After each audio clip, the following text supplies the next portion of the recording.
I'm pleased that we're in a position to say that the restrictions with respect to social gatherings and public events will be lifted. This means as the clock strikes 12 Thursday morning, you'll be able to do something you haven't done for a very long time.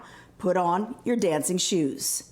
Thursday, BC nightclubs will be reopening and dance floors are back on. Capacity limits, that's how many people can be in one place at one time, will be gone. So no COVID limits at gyms, movie theaters, tables at restaurants, or at events.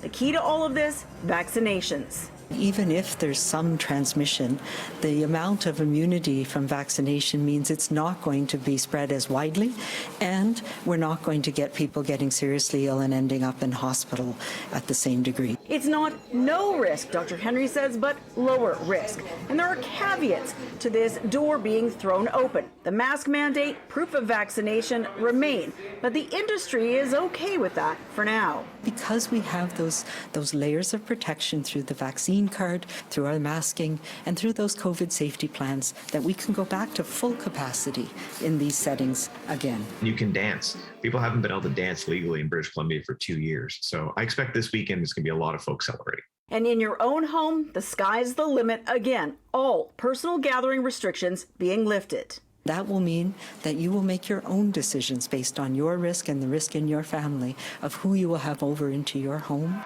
It will be an adjustment. For some people, what we're doing today will be really fast and it will make them uncomfortable. We know as well for others, it's not fast enough. Remaining restrictions, including long-term care visits and school guidelines, will be reviewed again in a month before spring break and then April before Easter. And we could soon see spectators at school sports and concerts. Overall, going down a slope, not jumping off a cliff. We're not out of this pandemic yet. We are very much, I believe, in a transition phase, and so much of that has to do with the amount of immunity. In this transition, rapid tests will be more broadly available, starting with test kits for K-12 students in coming weeks, and preparing for what comes next. Focusing on our surveillance systems, on making sure we've continuing our vaccine effectiveness studies, on understanding who's most at risk from whatever the next variant is that arises. Dr. Henry leaving no doubt there will be another variant, and this virus is here to stay, not being managed as a serious respiratory illness. I don't believe we will have to go back to broad societal measures unless something dramatically different happens. In Victoria, Liza Yuzda, City News.